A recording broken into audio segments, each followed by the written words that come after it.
Questo programma vi è offerto da Ermacora, Friuli, Colli Orientali.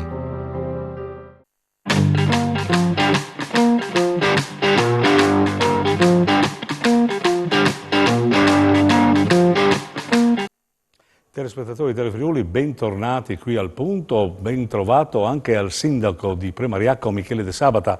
Benvenuto sindaco. Grazie dell'invito e della possibilità di raccontare alla nostra gente quello che facciamo nei nostri comuni. Perfetto, tu hai già capito lo stile della trasmissione, mi fa molto piacere. Bene, allora parliamo subito del lavoro in corso, perché mi pare che tu hai iniziato in salita, ma stai facendo un ottimo lavoro. Io sento i tuoi cittadini, per cui non è che riporto altre notizie che quelle del tuo comune. Ti ringrazio di questa positività. Evidentemente noi abbiamo trovato, per chi non conosce la situazione, dei problemi un po' importanti, di conseguenza abbiamo dovuto prima sistemare alcune cose. Tanto è vero che in questi giorni abbiamo sistemato l'avanzo di bilancio, perché avevamo nel dubbio fino all'ultimo se potevamo usarlo o meno, perché c'erano delle problematiche prima da tamponare, da vedere. Di conseguenza abbiamo definito i lavori che generalmente si fanno in estate, li stiamo definendo in questi giorni e andremo a riversare 250.000 euro di strade, di asfalti nuovi, tutto quello che è l'ordinario. Mentre per quanto riguarda il bilancio annuale, siamo più che soddisfatti, perché possiamo già anticiparlo.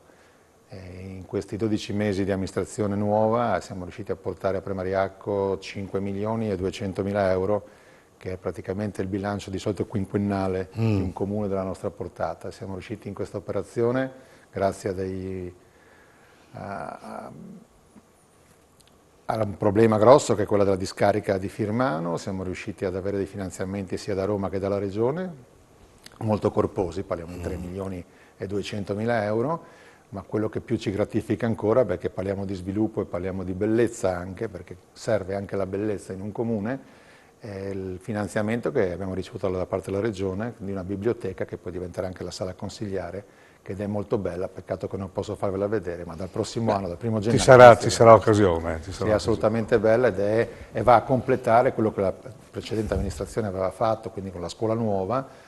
Diciamo che nel giro di 2 anni circa avremo un polo scolastico importante, nuovo e molto bello. Mi piace sottolineare molto bello, perché la bellezza, ripeto, deve far parte di noi. E dicendo così hai stuzzicato la curiosità anche dei telespettatori, che sicuramente un giro dalla tua parte lo faranno.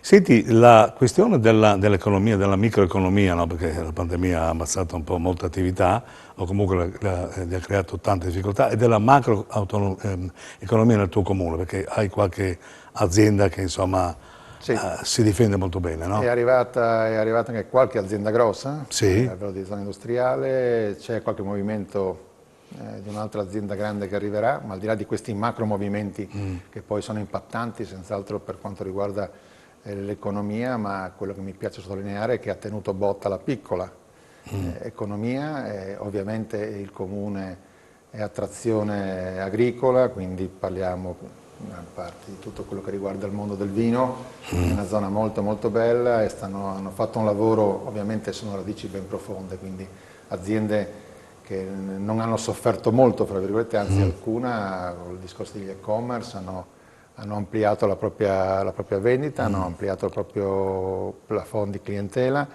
e qualcuna di loro addirittura anche migliorato nel periodo Covid, quindi siamo felici per loro, contenti per noi, perché poi significa portare lavoro e portare benessere in una comunità come la nostra, che ci conta molto su questo.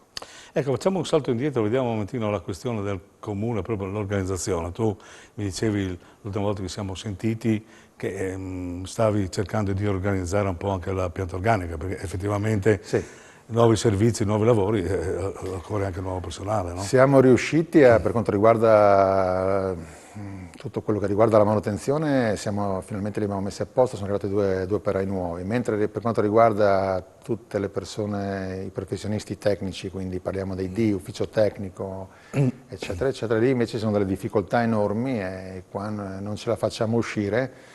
È tutta una cascata, dai segretari generali che mancano in regione a tutti quelli che sono le persone, gli ingegneri, gli architetti, tutti quelli che fanno lavorare poi gli uffici tecnici. Questo è un problema che sta coinvolgendo anche la Regione, tanto è vero che nei 2 grandi concorsi che la Regione ha appena terminato hanno avuto un'affluenza molto molto bassa, di conseguenza li hanno sì assunti tutti, però c'è grandissimo movimento perché proprio la Regione, i grandi centri stanno assumendo e quindi i piccoli, è una conseguenza logica, vanno in sofferenza perché ci manca personale di questo tipo. Si parla di circa 1300 posti di lavoro che non si riesce a mettere in pianta organica, anche perché tutti devono fare dei concorsi, non si può passare in maniera diversa.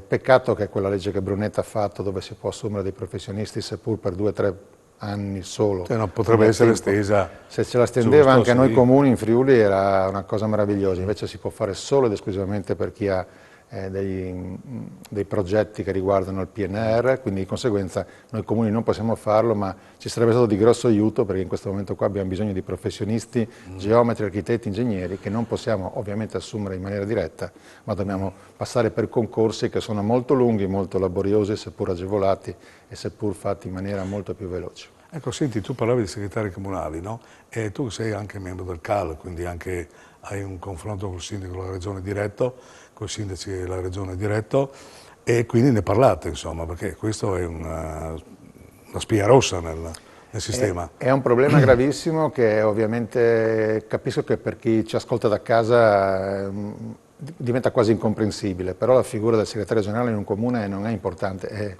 è base, è la vita.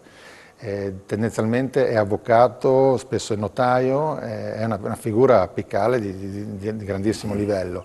È la persona che firma, è la persona che fa muovere un comune intero. In questo momento qua in Friuli ne abbiamo 55, se non erro, su 215 comuni.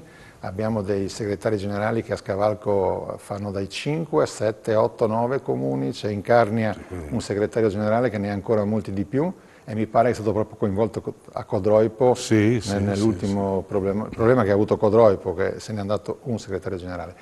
Di conseguenza non è facile reperirli perché comunque c'è un concorso nazionale, dipendono dalla prefettura, quindi sono dipendenti del Ministero, non sono dipendenti regionali, non si possono costruire, non ci sono scuole, non esistono, lo fa a livello nazionale il governo, di conseguenza ogni anno c'è un concorso come adesso di 400 persone a livello nazionale che quando terminerà fra 2 anni porterà a mettere sul mercato 400 persone a livello nazionale. Nel frattempo in pensione saranno andati circa in 600 e capite da soli che ci sarà un'implosione praticamente. Sarà crisi di nuovo. Assolutamente sì.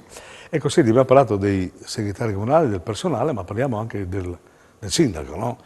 Anche perché ultimamente la Regione ha varato questa legge sull'indennità che sono, diciamo così, quello che poteva fare, no? Perché la coperta mi pare che è corta, però il sindaco è sempre in prima linea, con il procuratore Corte dei Conti dietro la porta, insomma c'è una grande responsabilità, non solo, ma anche molti non abbracciano questa professione. Tu hai detto prima fuori onda una cosa bellissima, non c'è più il fascino della politica, non c'è più il fascino di partecipare perché effettivamente uno tiene anche famiglia, no? E quindi come valuti tu questa... È un invito che io faccio a Federica perché lo ritengo una persona importante e equilibrata. Peccato che sempre i grandi, i più bravi li portano via, quindi gli fanno fare altri lavori, non rimangono in regione a tempo pieno. No?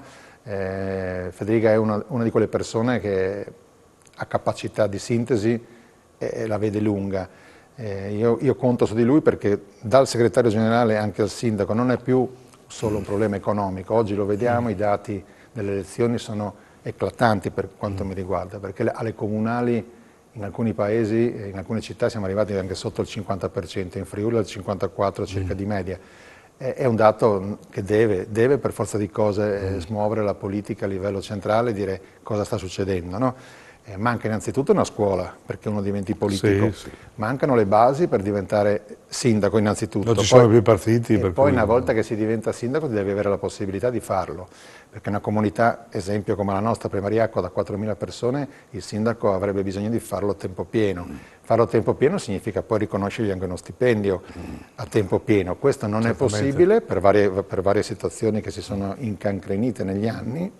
Per fare questo piccolo aumento che è stato fatto in questi giorni qua, che avete potuto leggere anche voi sui giornali, ve lo anticipo io, un comune come il nostro, un sindaco come il nostro, ha la bellezza di 260 euro l'aumento mensile che è stato. Cioè, Questo neanche, non permette di staccare. Forse neanche le sigarette si fuma, insomma. Ecco. Speriamo che è meglio non fumare, quindi sì, rimangono tutti quanti utili.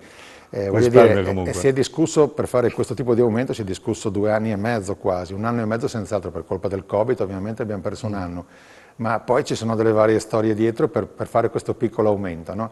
Ma non è importante l'aumento, l'importante è il senso che si dà a un sindaco. Se si vuole che una città, un comune venga amministrato in una maniera più che sufficiente, se si vuole dare tempo anche a un sindaco di migliorarsi e di studiare, deve stare in comune, deve vivere in comune. Invece in questo momento qua abbiamo tantissimi sindaci che lavorano e spesso questo tipo per 5 anni o per 10 chi è fortunato significa fare male sia un lavoro che l'altro, perché è molto difficile riuscire a mettere insieme 2 impegni importanti. Poi ricordiamoci, un comune come il nostro gira 3 milioni di euro l'anno, tendenzialmente queste cifre qua in un'azienda significa avere un direttore generale o una piramide di persone che devono gestire un certo tipo di bilancio, difficilmente lasciato a dei dilettanti, no? un bilancio simile. Quindi come mai in un comune si può invece permettere che il sindaco possa essere di qualsiasi estrazione sociale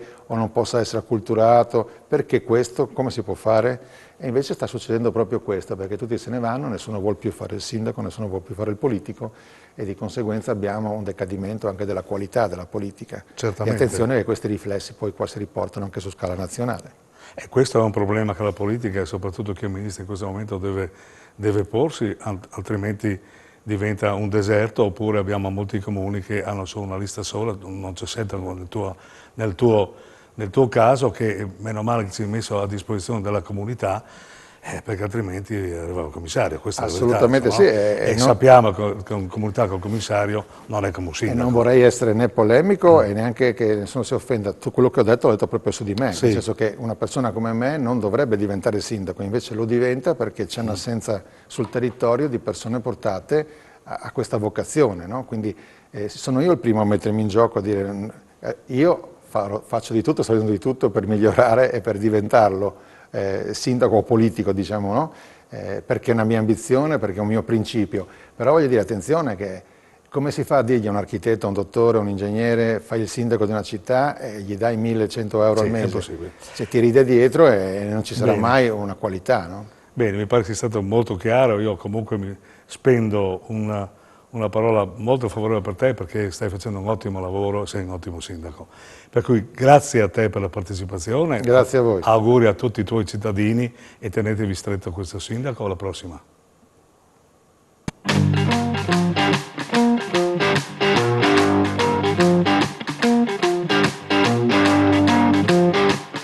Questo programma vi è stato offerto da Ermacora, Friuli, Colli Orientali.